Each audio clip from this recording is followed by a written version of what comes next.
24절에서 30절의 말씀 교독하겠습니다. 마태복음 13장 24절 제가 먼저 읽겠습니다.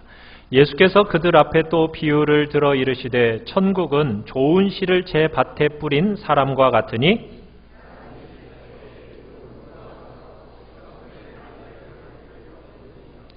싹이 나고 결실할 때 가라지도 보이거늘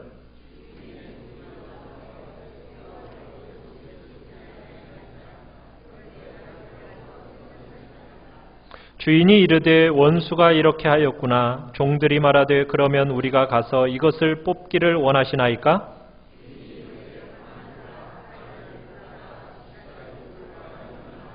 같이 읽습니다. 둘 다 추수 때까지 함께 자라게 두라. 추수 때에 내가 추수꾼들에게 말하기를 가라지는 먼저 거두어 불사르게 단으로 묶고 곡식은 모아 내 곡간에 넣으라 하리라. 아멘.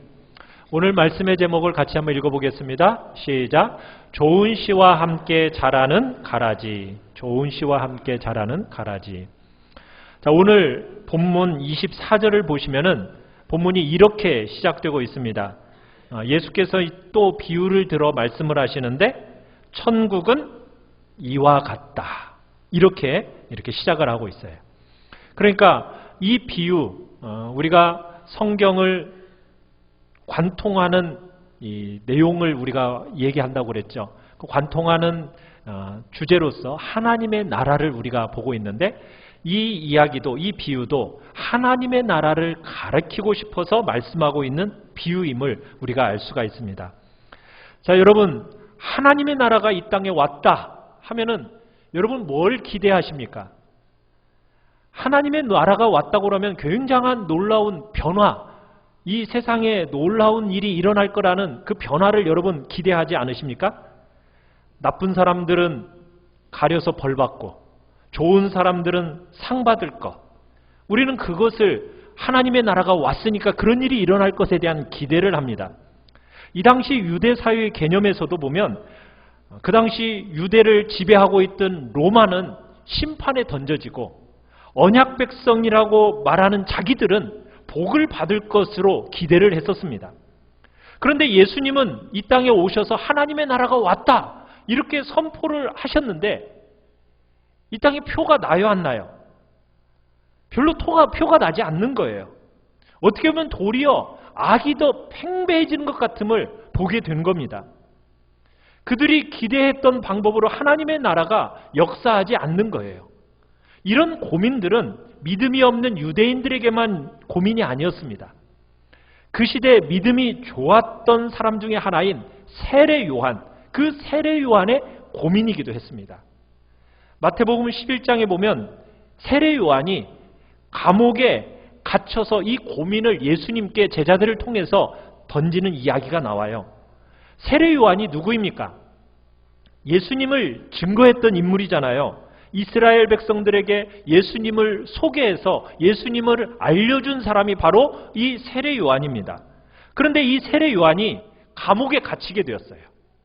감옥에 갇혀서 그 감옥 안에서 예수님의 사역에 대한 이야기들을 듣게 됩니다. 그 소문을 듣다 보니까 세례 요한의 마음에 실망감이 들었어요. 그래서 제자들에게 예수님께 제자들을 보내서 묻습니다. 뭐라고 묻느냐면 당신이 오리라 하신 그분입니까? 당신이 그분이 맞습니까? 아니면은 다른 사람을 기다려야 합니까? 하고 예수님께 제자들을 통해서 질문을 던졌어요. 왜 그런 질문을 던졌겠어요? 이 세례 요한이 생각하는 그 자기가 기다리던 예수님, 자기가 기다리던 하나님의 나라가 자기의 생각과는 너무 달랐기 때문이에요. 그래서 이런 고민 속에서 예수님께 그런 질문을 던졌거든요. 그런 고민 가운데 있는 그런 사람들을 위해서 주님께서 오늘 이 비유를 통해서 대답하고 계시는 겁니다. 자, 주보 한번 같이 보시죠. 말씀 요약 1번 우리 같이 한번 읽어보겠습니다. 시작. 가라지와 좋은 씨가 함께 자라는 하나님의 나라. 좋은 씨와 가라지가 함께 자라는 하나님의 나라. 자, 오늘 본문은 하나님의 나라가 왔어요. 자, 그런데 어떻게 임하였다 말하고 있느냐? 자, 우리 24절을 다시 한번 읽어보겠습니다. 24절. 시작. 천국은 좋은, 자, 24절 다시 한번요. 시작. 예수께서 그들 앞에 또 비유를 들어 이르시되 천국은 좋은 씨를 제 밭에 뿌린 사람과 같으니. 여러분, 하나님의 나라 하면 여러분들이 기대하는 하나님의 나라는 어떤 나라예요? 화려하고 영광스럽고 또 이 땅에서는 정말 우리가 경험하는 악하고 좋지 않은 일들이 아무것도 없는 나라. 여러분, 그런 나라, 그게 하나님의 나라라고 여러분 기대하시죠? 우리가 그렇게 쉽게 생각할 수 있잖아요. 그런데 오늘 주님이 뭐라고 말씀하시느냐? 하나님의 나라는 그런 곳이 아니라는 거예요. 물론 완성된 하나님 나라에 들어가면 그렇겠지요. 그런데 주님께서 이 땅에 오시면서 가지고 온 하나님의 나라는 그런 식으로 오는 게 아니라는 거예요. 오늘 24절에서 하나님의 나라는 무엇과 같다라고 지금 이야기하고 있습니까? 좋은 씨를 제 밭에 뿌린 사람과 같다. 이렇게 표현하고 있어요.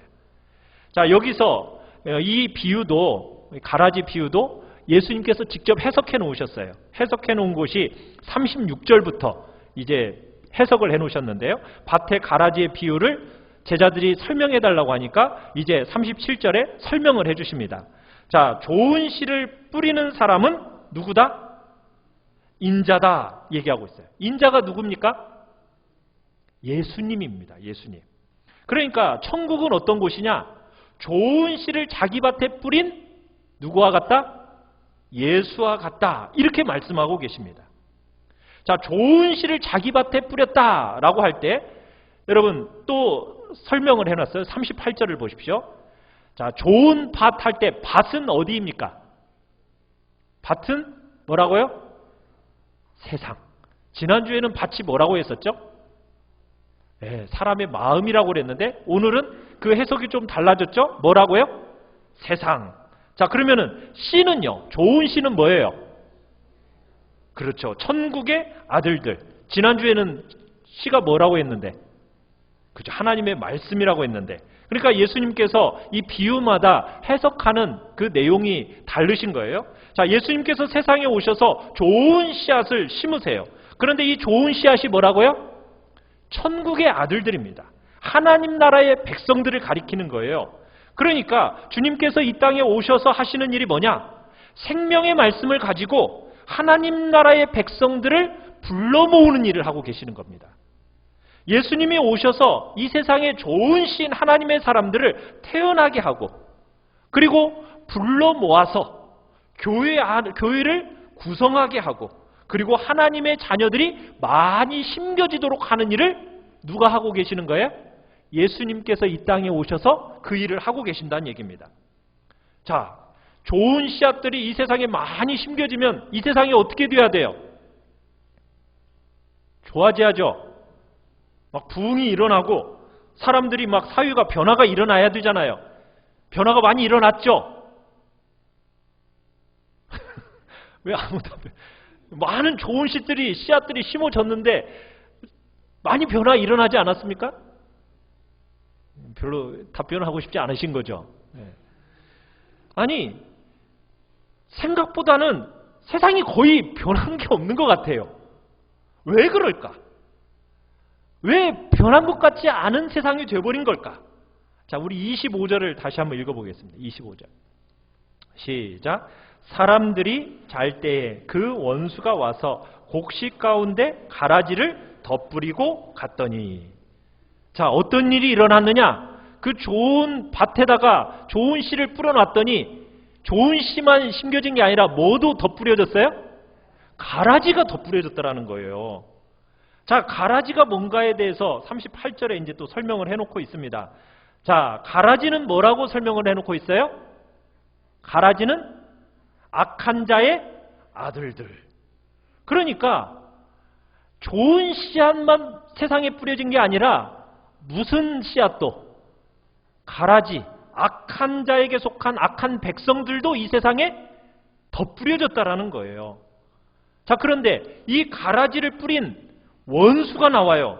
자, 39절에 그 원수가 누구래요? 마귀래요, 마귀. 그러니까 예수님이 이 세상에 오심으로 하나님의 나라가 왔다 선언을 하셨어요.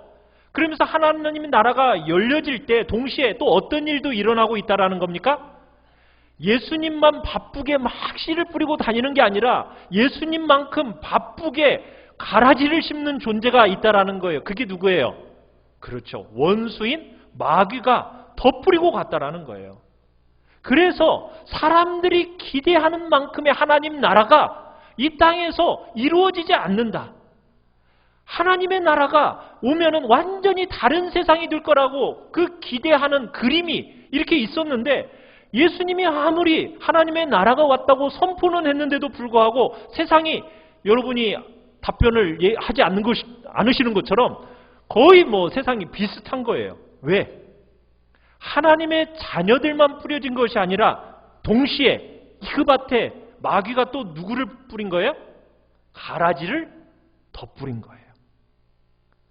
좋은 씨를 뿌려놓은 밭에 가라지가 더 뿌려지고 간 하나님의 나라, 지금 이렇게 예수님이 설명하고 계시는 거예요. 그래서 예수님이 오셔서 정말 사신 이후부터 지금 이 순간까지, 아니 다시 오실 때까지 이 기간을 중요한 특징이 뭐냐?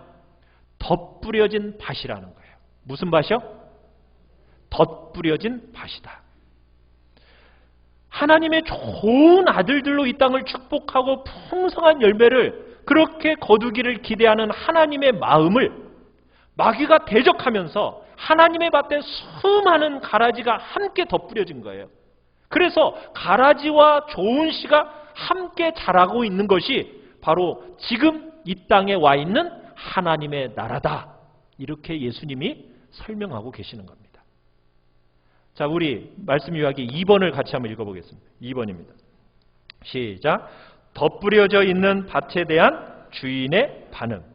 자, 덧뿌려져 있는 밭에 대해서 이제 어떤 일을 또 이제 생기게 됐느냐? 26절에서 우리 28절을 다시 한번 읽어보겠습니다. 26절에서 28절입니다. 시작. 싹이 나고 결실할 때에 가라지도 보이거늘 집 주인의 종들이 와서 말하되 주여 밭에 좋은 씨를 뿌리지 아니하였나이까? 그런데 가라지가 어디서 생겼나이까? 주인이 이르되 원수가 이렇게 하였구나. 종들이 말하되 그러면 우리가 가서 이것을 뽑기를 원하시나이까? 자, 가라지와 곡식은 거의 비슷합니다. 일정하게 자랄 때까지 가라지인지 곡식인지 구분이 돼야 안 돼요? 안 돼요. 여러분 농사를 지어보신 분들은 아시죠? 피인지 나락인지 제일 처음에는 구분이 안 돼요. 근데 구분이 되는 순간이 있죠. 언제 구분이 돼요?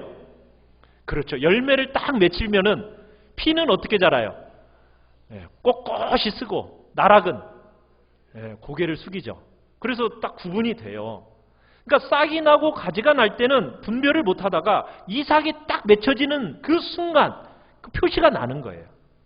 자, 이제 어느 정도 자라니까 표시가 나는 거예요. 그러니까 종들의 반응이 어떻게 나옵니까? 종들이 뭐라고 말하고 있어요? 우리가 가서 이것을 뽑기를 원하시나이까?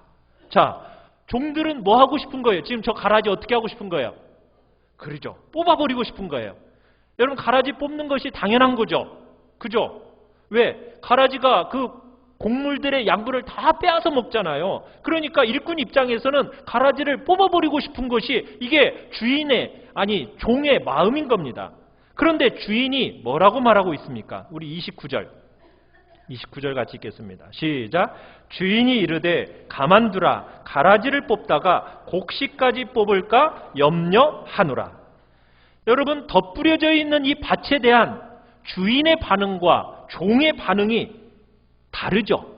이게 바로 이 비유의 핵심입니다. 여러분 어떤 학자들은 이 가라지를 가리켜서 독보리라고 얘기해요. 독보리. 독성이 있는 보리예요. 그러다 보니까 이 보리가 잘 자라면 어떤 일이 일어나겠어요? 곡식을 당연히 해코지하는 일이 일어나는 거예요. 곡식을 해코지하니까 일꾼의 관점에서는 어떻게 하면 돼요? 빨리 뽑아버리고 싶은 거예요. 그런데 이 주인은 뭐래요?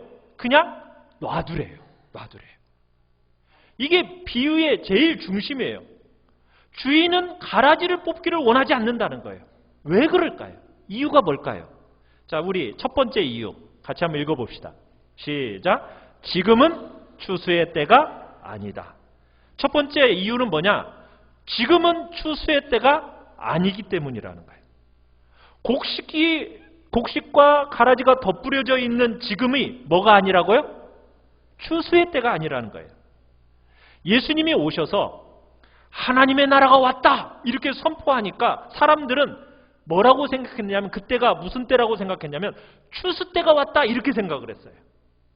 그래서 세례요한이 뭐라고 얘기했냐면, 도끼가 어디에 놓여져 있다? 나무 뿌리에 놓여져 있다. 그래서 열매를 맺지 않는 나무는 어떻게 되고? 찍어서 불에 던져질 것이고, 그리고 열매 맺는 나무는 그대로 살려놓을 거라고 그렇게 얘기를 했거든요. 그러니까 사람들은 뭘 기대했던 거예요? 악인들은 심판받고 의인들은 다시 살게 되는 상을 받게 되는 그 하나님의 나라를 기대했었는데, 그런데 예수님이 이 땅에 오셔서 하신 일은 심판을, 추수의 때를 얘기하시는 것이 아니라 죄로 다 깨뜨려져 있는 이 세상에 특별한 다른 시간을 열어놓으셨다라는 이야기를 하고 있는 거예요. 이 세상이 지금 죄로 망가지고 일그러진 세상입니다. 그런데 주님이 오셔서 하신 일이 뭐냐? 하늘나라에 이르는 문을 활짝 열어놓는 일을 예수님이 하셨다라는 거예요. 자신의 공로와 자격과 행함을 가지고는 들어갈 수 없는 하나님의 나라, 그 나라의 문을 예수님께서 이 땅에 오셔서 죄인들을 위하여서 대신 죽으심으로 그 나라의 문을 활짝 열어놓으신 사건이 바로 예수님이 하나님의 나라가 이 땅에 왔다라는 선포의 내용이라는 겁니다. 죄인들이 죄 중에 멸망하지 않고 어떤 죄인들이라도 죄의 용서와 구원함을 얻는 은혜의 새로운 시기가 오게 되었다라는 거예요. 그래서 예수님이 말씀하시는 가라지와 알곡이 함께 있는 이 시기를 가리켜서 무슨 시기라 얘기하느냐? 은혜의 시기, 이렇게 얘기합니다. 무슨 시기라고요? 은혜의 시기. 하나님께서 피할 길이 없는 우리 죄인들을 구원하시기 위해서 예수님으로 하여금 이 땅에 오셔서 사람의 몸을 입고 오시고, 그리고 곧바로 악인, 의인, 곧바로 심판하지 아니하시고 모든 죄인들과 악인들이 죽지 않고 피할 수 있도록 특별한 은혜의 때, 그 때가 언제라고요? 바로 지금이라고요. 지금은 추수의 때가 아닙니다. 지금은 무슨 때라고요? 은혜의 때예요. 죄인들도 생명을 얻는 용서의 세계 안으로 들어오는 바로 은혜의 때. 마귀가 계속해서 지금 덧뿌리고 있기는 하지만 또 은혜로 끝없이 좋은 씨앗들이 이 땅에 심겨지면서 하나님의 백성들이 태어나고 하나님의 사람들이 모여지는 바로 그때, 은혜의 때가 언제라고요? 지금이라는 얘기예요. 그런데 종들은 이때를 지금 잘 분별을 못하는 거예요. 이때가 무슨 때인 줄 알고 추수 때인 것처럼 생각하면서 가라지들은 다 뽑아버리겠다는 거예요. 좋은 곡식들만 남겨놓아야 된다고 생각을 하는 거예요. 그런데 주님께서 그 일은 추수 때에 일어날 일이고 지금은 가라지를 뽑을 때가 아니다. 사랑하는 성도 여러분, 우리가 살아가고 있는 이 시기가 얼마나 귀하고 복된 시기인지를 몰라요. 많은 사람들이 이 세상에 하나님의 나라가 왔다 말하는데, 하나님의 나라가 왔으면 세상이 더 좋아져야지 왜 이렇게 악이 많은 거야? 하나님의 은혜와 하나님의 능력은 너무 미미하게 느껴진다. 세상의 힘과 세상의 능력은 너무 강해 보인다. 막 이렇게 얘기를 해요. 그런데 하나님이 어떻게 말씀하고 계시는 거예요? 하나님의 나라는 그렇게 오지 않았다. 만약 하나님의 나라가 그런 식으로 왔더라면 너희들 다 어떻게 되었겠느냐? 다 지옥에 가고 말았을 것이다. 하나님께서 은혜를 주시기 위해서 그 은혜의 시기로 지금 우리를 통한 구원의 문을 활짝 열어놓고 우리들을 초대하고 있는 시기가 바로 무슨 시기다? 바로 지금 은혜의 시기임을 말씀하고 계시는 거예요. 자, 두 번째. 자, 왜 뽑지 말아야 하는가? 두 번째 같이 읽어봅니다. 시작. 너희가 뽑을 것이 아니다. 가라지는 우리가 뽑을 게 아니라는 거예요. 누가 뽑는 걸까요? 이따가 얘기할게요. 가라지는 누가 뿌렸죠? 그렇죠. 마귀가 뿌렸죠. 자, 그러면은 이 마귀를 세상 지혜를 가지고 분별할 수 있겠어요? 없어요. 마귀가 뿌려놨기 때문에 여러분 영적으로가 아니면은 분별할 수가 없는 거예요. 사람들은 세상의 제도를 바꾸고 세상을 개혁하고 도덕과 윤리를 진작시키면 마치 다른 세상이 만들어질 것처럼 그렇게 여깁니다. 여러분 그렇지만 뿌린 자가 누구라고요? 마귀예요, 마귀. 그래서 우리의 싸움은 혈과 육의 싸움이 아닙니다. 제도를 바꾼다고 윤리를 진작시키는 수준으로 해가지고 세상이 바뀌는 게 아니에요. 어떻게 바뀐다고요? 거듭나서 성령의 도우심이 있어야만 분별하고 바르게 할 수 있는 사역이 바로 이 사역이에요. 거기다가 왜 가라지를 우리가 뽑을 수 없다고 말씀하느냐? 그 이유는 뭐냐면 가라지를 뽑고 싶어하는 종들 속에요. 똑같은 문제가 있다는 거예요. 똑같은 문제. 가라지를 뽑아내고 싶어하는 그 종들 속에 가라지와 거의 유사한 요소들이 똑같이 있어요. 그래서 여러분 인간이 함부로 가라지를 뽑아낼 수 없는 거예요. 여러분 정권을 바꾸어서 그러면은 나라가 좀 더 새로워지죠. 정권을 바꾸고 사람을 좀 바꾸어서 이 적폐청산을 막 해내면은 세상이 많이 바뀌어 가죠. 근데 여러분들이 느끼는 건 뭐예요? 세상이 바뀌었나요? 그놈이 그놈인 것 같고. 이게 좀 그래요. 무슨 얘기냐? 추수 때 추수꾼들이 마치 내가 종이로서 내가 추수꾼의 역할을 감당하려고 하지만 너도 똑같다라는 거예요. 그래서 하나님은 종들을 추수꾼으로 사용하지 않으십니다. 가라지를 뽑으려 하는 종들에게 가라지를 뽑지 못하도록 이야기하고 계셔요. 자, 우리 3번을 또 같이 한번 읽어보겠습니다. 3번 시작. 주인의 관심은 곡식들이 다치지 않는 데 있다. 여러분 종들의 관심은 어디에 있습니까? 가라지를 뽑는 데 있어요. 그런데 주인의 관심은 어디에 있어요? 곡식들이 다치지 않는 데 있다라는 거예요. 여러분 이삭이 생기고 그 안에 곡식들이 여물어가는 것을 보면서 가라지와 곡식이 분별이 돼요. 그런데 땅 밑에서는 어떤 일들이 일어나고 있어요? 뿌리들이 어떻게 돼요? 서로 막 엮여지고 있는 거예요. 그죠? 그러면은 엉켜있는 그 가라지를 딱 뽑아버리면 어떤 일들이 일어나요? 뿌리가 엉켜져 있는 곡식도 같이 딸려오는 일이 일어나는 거예요. 그러니까 가라지를 뽑아내면 가라지만 뽑히는 게 아니라 곡식도 함께 뽑혀서 곡식이 다칠 수 있는 위험이 많은 거예요. 그렇기 때문에 가라지를 뽑지 말고 언제까지 기다려라? 추수 때까지 기다리라고 지금 주인이 말씀하고 있는 거예요. 여러분 주변에 참 덧뿌려져 있는 가라지 같다라고 말할 수 있는 사람 혹시 있습니까? 저 사람 보니까 너무 비판적이고 회의적이고 공격적이고 신성모독적이고 정말 부도덕하고 타락해서 저 사람 보니까 가라지 같다. 여러분 그렇게 말하면서 뽑아야겠다고 말할 수 있는 사람이 있습니까? 예수님께서 이 땅에 오셔서 하나님 나라를 여시는데요. 하나님 나라의 그 특징과 영광이 무엇이었습니까? 천국과 절대 관계없을 거라고 느꼈던 세리들, 창기들, 버림받은 죄인들, 여러분 그들이 하나님 나라 안으로 좋아하면서 제일 먼저 들어왔습니다. 기독교의 특징은요. 누가 봐도 가라지 같다. 그런 사람도요. 예수 그리스도의 공로 때문에 너는 안 돼 이렇게 말할 수 없다라는 거예요. 누구도 조건 없이 은혜를 받는 겁니다. 누구도 자격구비 없이 생명의 부요 안으로 들어오는 거예요. 그렇기 때문에 어떤 사람도 가라지 같다 그렇게 말하면서 뽑아내야 한다고 말할 사람이 있어요, 없어요? 없는 거예요. 우리에게는요, 아무에게도 그렇게 말할 수가 없습니다.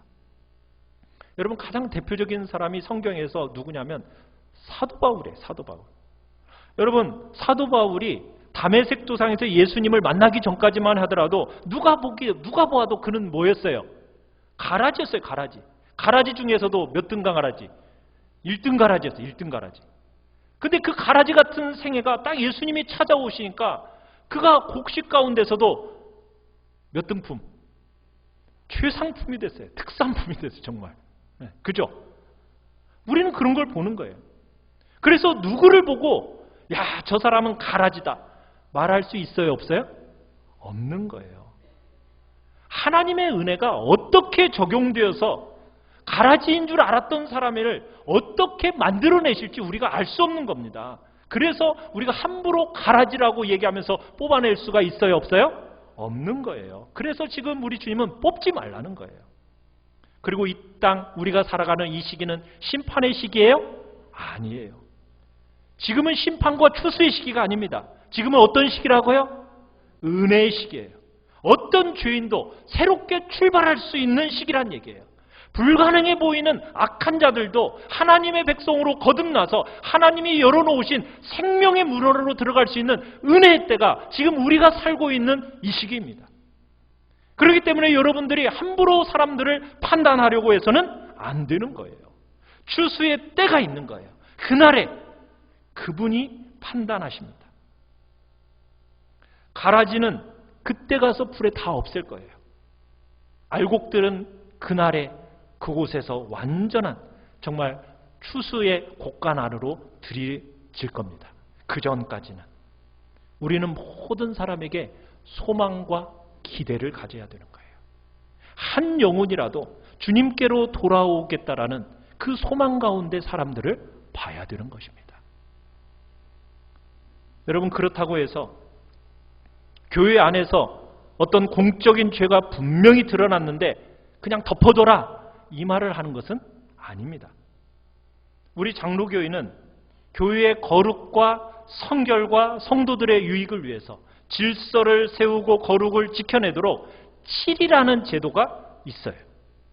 그래서 장로교 선배들은 이 질서를 바르게 세워내기 위해서 정말 국왕이, 그 당시에 국왕이 교회 안에 들어왔어도 국왕까지도 치리하려고 했던 것이 장로교 역사입니다. 그 당시 절대 권력을 가졌던 사람들이 국왕이잖아요. 그런데 그 국왕마저도, 세상을 떵떵거리는 그 국왕들마저도 교회 안에 들어오면 그 교회의 질서 앞에 복종해야 한다고 믿었던 사람들이 바로 장로교 선배들이에요. 그런 면에서 너무 명백한 불의는 우리는 덮어두고 지나가야 한다 이 말을 하는 건 아닙니다. 치리가 되어져야죠.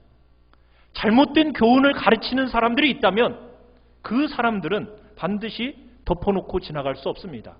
치리의 대상입니다. 그러나 그런 순간조차도 우리는 무엇을 해야 한다는 말입니까?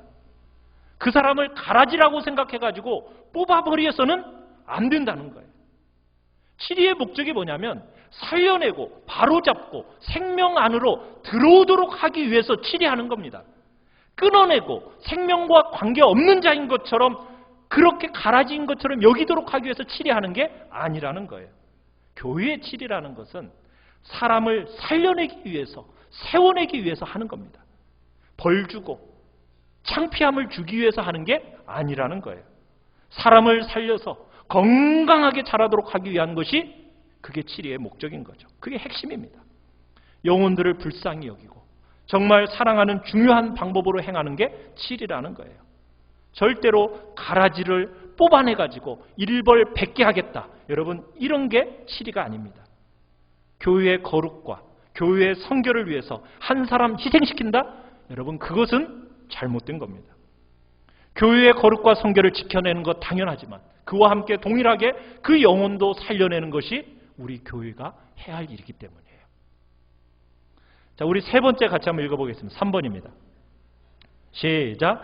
은혜가 완전히 거두어지는 추수의 때. 자, 가라지를 뽑지 말라고 했고 언제까지 뽑지 말라고 얘기했습니까? 그죠? 추수의 때까지예요. 우리 30절을 같이 한번 읽어보겠습니다. 30절. 시작. 둘 다 추수 때까지 함께 자라게 두라. 추수 때에 내가 추수꾼들에게 말하기를 가라지는 먼저 거두어 불사르게 단으로 묶고 곡식은 모아 내 곡간에 넣으라 하리라. 자, 여기서 보면은 여러분 추수 때는 언제라고 39절에 가보면은 추수 때는 언제라고 얘기하고 있습니까? 세상 끝. 추수꾼은요? 그렇죠. 천사들이 추수꾼입니다. 우리 같은 불완전한 인간들을 하나님은 추수꾼으로 안 세우셨습니다. 하나님이 말씀하시면 온전히 순종하는 천사들을 추수꾼으로 세운 거예요. 아직은 은혜가 적용되는 때이지만 이제 이때가 되면 은혜가 완전히 거두어지고 양쪽이 확실하게 갈라지는 그때가 있다라는 거예요. 그때가 되면은 어떤 일이 일어나게 됩니까? 우리 40절에서 42절까지를 같이 한번 읽어보겠습니다. 시작. 그런즉 가라지를 거두어 불에 사르는 것 같이 세상 끝에도 그러하리라. 인자가 그 천사들을 보내리니 그들이 그 나라에서 모든 넘어지게 하는 것과 또 불법을 행하는 자들을 거두어내어 풀무불에 던져 넣으리니 거기서 울며 이를 갈게 되리라. 자, 추수꾼인 천사들이 와서 실수함이 없이 가라지들을 다 먼저 거두어냅니다. 그리고는 단으로 묶어서 어떻게 한다고요? 풀무불에 던져 넣는다는 거예요. 영원한 형벌에 던져 넣는다는 거예요. 성경은 얘기합니다. 하나님의 심판이 있다고. 하나님의 진노와 하나님의 저주와 하나님의 형벌이 있음을 성경은 이야기하고 있습니다. 마지막 날에 가라지들을 다 모아가지고 하나님께서 영원한 형벌인 지옥불에 던져 넣어버리겠다고 분명하게 말씀하고 계시는 거예요. 그런데 가라지는 누구예요? 가라지. 가라지는 누구라고 지금 41절에 얘기하고 있습니까? 모든 넘어지게 하는 자들, 불법을 행하는 자들, 이렇게 표현하고 있어요. 여러분, 우리는 철저하게 자기중심적으로 살아가다 보니까 남들에게 넘어지는 일, 남들을 넘어뜨리는 일, 여러분 그 일들에 대해서 별로 그렇게 심각하게 생각하지 않습니다. 그런데요, 오늘 성경은 분명하게 얘기해요. 나로 인해서 누군가가 넘어졌다. 그 일을 하는 자가 누구라고요? 가라지다라고 선을 하고 있어요. 이거 우리는 넘어지는 게 지 잘못이지. 여러분, 남들을 비난하면 안 됩니다. 오해해가지고 지가 넘어진 거지. 우리는 너무 쉽게 부지기수로 그렇게 이야기하는 것이 이 세상의 모습이에요. 그런데 성경은 분명하게 선언하고 있어요. 남을 넘어뜨리는 자가 가라지다. 그 죄에 대해서 결코 하나님은 그냥 넘어가지 않으신다는 거예요. 넘어지는 자들은 벌을 면할 수가 없다는 거예요. 이게 성경의 선언이에요. 반면에 알곡에 대해서는 43절에 어떻게 표현을 하고 있습니까? 43절 같이 한번 읽어보겠습니다. 시작. 그때의 의인들은 자기 아버지의 나라에서 해와 같이 빛나리라. 귀 있는 자는 들으라. 자, 알곡을 뭐라고 표현했어요? 의인, 이렇게 표현했죠. 의인. 여러분, 성경에서 의라는 단어는 두 가지 중요한 의미를 가지고 있습니다. 첫 번째는 관계를 나타낸다. 관계. 하나님과 건강한 바른 관계에 있다 말할 때 그게 의롭다고 얘기하는 거예요. 우리는 되게 의롭다 하면 주로 무슨 개념이 떠오르죠? 의롭다 하면은 도덕적인 개념, 또 윤리적인 개념을 먼저 떠올려요. 그런데 성경에서 의라는 것은 뭐와 관계되어 있다고요? 관계, 하나님과의 관계를 얘기하는 거예요. 하나님과의 바른 관계에 있기 때문에 그래서 결과적으로 무엇이 가능하냐? 윤리적으로, 도덕적으로 선하고 의로운 거예요. 하나님과의 관계가 바르지 않은 사람은 아무리 도덕과 윤리적으로 우리의 눈으로 볼 때 선하게 행하더라도 그게 의입니까? 불입니까? 그건 불입니다. 하나님과의 관계가 먼저입니다. 언제든지 하나님과의 관계가 바르게 되어진 사람이 행하는 그 올바른 선택이 선이라는 거예요. 그것이 하나님 앞에서 의로운 열매가 맺혀진다는 겁니다. 하나님과의 관계의 바름 속에서 진행되어지는 하나님의 영광을 위한 일, 이웃의 유익을 위한 일이 그게 바로 의라고 성경은 얘기하고 있는 거예요. 그래서 오늘 성경에서는 의인이라고 부름과 함께 또 불법을 행함으로 사람들을 넘어지게 하는 자들이라고 이렇게 딱 구별을 딱 해주면서 우리의 영적인 상태가 어떤지를 점검해 보라는 거예요. 우리에게 지금 힌트를 주고 있는 거예요. 내가 지금 가라지의 자리에 서 있는지, 내가 지금 알곡의 자리에 서 있는지를 주님께서 힌트로 지금 뭘 얘기하고 있는 겁니까? 지금 내가 어느 자리에 서 있나? 내가 남을 넘어뜨리는 자리에 있는가? 아니면 정말 하나님과 바른 관계 안에서 지금 나는 선을 행하는 의인의 자리에 있는가? 자기 자리를 돌아보라고 지금 주님은 이렇게 선언하고 계시는 겁니다. 여러분, 추수의 때가 되면요, 그때는 변화가 불가능한 거예요. 추수의 때까지 오래 참으시지만 추수의 때가 되면은 가라지가 알곡이 되는 법 없습니다. 지금이 은혜가 통치하는 시기예요. 이 시기에 우리의 눈으로 보기에 여러분 가라지 같다, 여러분 그렇게 보여도 우리는 어떻게 여겨야 됩니까? 알고로 드러날 수 있는 자라고 여기면서 우리는 사람들을 봐야 되는 겁니다. 주님이 이 땅에 이런 형태의 하나님 나라를 가지고 들어오셨어요.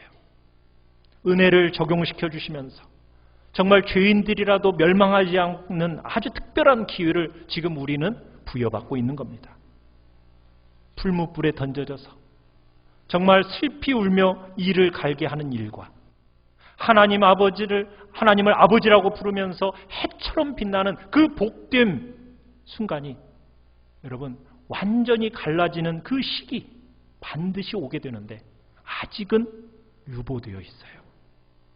아직은 은혜가 적용되고 있는 시기입니다. 여러분 이 복되고 귀한 시기에 여러분 믿음으로 주님을 받아들여야 됩니다. 정말 곡식으로 나타나서 열매를 맺히는 여러분 이 복된 시기를 놓치면 안 됩니다. 열매로 나타나고 주님의 곳간 안에 여러분 모두가 들어가기를 바라요. 여러분 은혜를 무조건적으로 나누어지는 이 특별한 기간이 우리가 살고 있는 지금 이때입니다. 이때가 지나고 나면 무슨 때라고요? 추수의 때가 다가오고 있어요. 그러나 어쨌든 우리는 추수의 때가 되기 전까지는 여러분 함부로 사람들을 가라지라고 여기면서 뽑는 오류 범해서는 안 됩니다. 여러분들의 눈에는 이 은혜의 시기에 모든 사람이 어떻게 보여야 돼요? 알곡처럼 보여야 돼요. 알곡처럼. 다 알곡처럼 보여야 돼요. 모든 영혼들 하나하나가 지금 다 주님의 잠재적인 백성이다. 여러분 이렇게 보면서 복음을 전하셔야 되고 선을 행하셔야 되고 여러분들이 종된 삶을 살아가야 되는 겁니다. 남아있는 이 모든 때 아무리 가라지같이 보이는 영혼들이라도 하나님께 돌아오기를 간절히 여러분 사모하고 기대하며 사는 것이 우리 하나님의 백성들의 그게 중요한 모습인 겁니다. 수많은 불완전함이 있어서 사람들이 예수님을 믿지 않으려고 그래요. 눈들이 열리지 않는 이 시대 속에서 여러분 제대로 예수님을 영접하시길 바라요. 여러분 모두가 정말 교회만 그저 다니는 게 아니라 그저 종교적인 자리에만 머무는 자리에 여러분 서 있을 것이 아니라 이 은혜의 시기에 하나님의 은혜를 정말 간구하시면서 겸손히 나아가시길 바라요. 차이가 드러나는 순간이 옵니다. 궁극적인 운명이 갈라지는 순간이 반드시 틀림없이 오고 있습니다. 생명의 참된 곡물로 여러분 모두가 기쁨이 되는 그런 자리에 여러분 모두가 있기를 간절히 축원합니다.